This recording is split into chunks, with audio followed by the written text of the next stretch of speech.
دوسرا سبب، عمل کرنے والا ہر ایک برابر نہیں ہو سکتا. 2 سے 4 گھنٹے پرائم منسٹر صاحب بیٹھتے ہیں اور سائن کرتے ہیں. اس کے مقابلے میں 12 گھنٹے کسی کو بٹھائیں گھر میں یا کسی اور آفس میں، وہ صرف سائن ہی کرتا رہے، دونوں برابر ہیں؟ شریعت کا یہ فیصلہ ہے.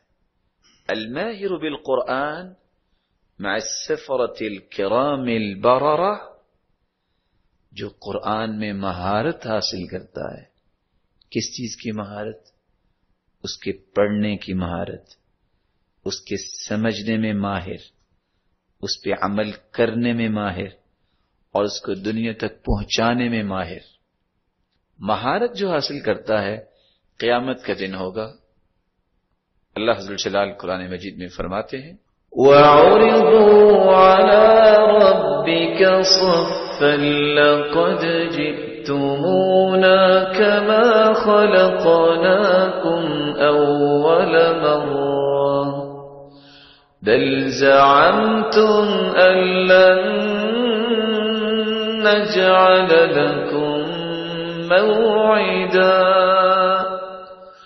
وَوُضِعَ الْكِتَابُ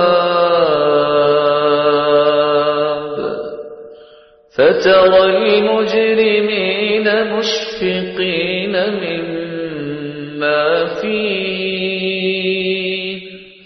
وَيَقُولُونَ يَا وَيْلَتَنَا مَا لِهَذَا الْكِتَابِ لَا يُغَادِرُ صَغِيرَةً وَلَا كَبِيرَةً إِلَّا أَحْصَاهَا وَوَجَدُوا مَا عَمِلُوا حَاضِرًا وَلَا يَظْلِمُ رَبُّكَ أَحَدًا.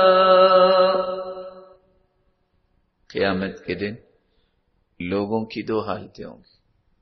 ایک حالت جب ساری دنیا کو قبروں سے اٹھایا جائے گا، اس طرح گر رہے ہوں گے جیسے انہوں نے نشہ کیا ہے. وَمَا هُمْ بِسُكَارَىٰ، لیکن اس دن نشہ نہیں کسی نے کیا ہوگا.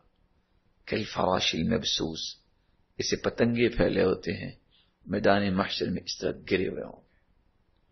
پھر حکم ربانی سے حکم ہوگا سب کی صفیں بناؤ، فرشتوں کی صفیں، انبیاء کی صفیں، رسول کی صفیں، اولیاء کی صفیں، اصفیاء کی صفیں، اور اس کے مقابلے میں نیک تاجروں کی صفیں. ہر ایک کی صف بنے گی. وہاں مجرموں سے بھی کہہ دیا جائے گا وَامْتَازُوا الْيَوْمَ أَيُّهَا الْمُجْرِمُونَ، مجرموں ایک سائڈ پہ ہو جاؤ. چور الگ، برے لوگ الگ، کافر الگ، سب کی صفیں بن جائے. وہاں ایک فیصلہ سامنے آئے گا. اللہ عز و جلال قرآن مجید کے پڑھنے، سمجھنے، عمل کرنے، اس کو آگے پہنچانے میں جو ماہر بنتا ہے، مہارت حاصل کرتا ہے، اللہ عز و جلال فرمائیں گے آ جاؤ، خاکی صفوں سے نکلو اور آج ان صفوں میں کھڑے ہو جاؤ جن صفوں میں جبریل امین کھڑے ہیں. یہ خاکیوں کی صف سے نکل کر جبریل امین کے ساتھ کھڑا ہونے والا کون ہوگا؟ قرآن مجید کا ماہر. سارے لوگ نہیں جائیں گے. کس وجہ سے یہ نام ملا؟ قرآن کے ساتھ اس نے وابستگی قائم کر لی.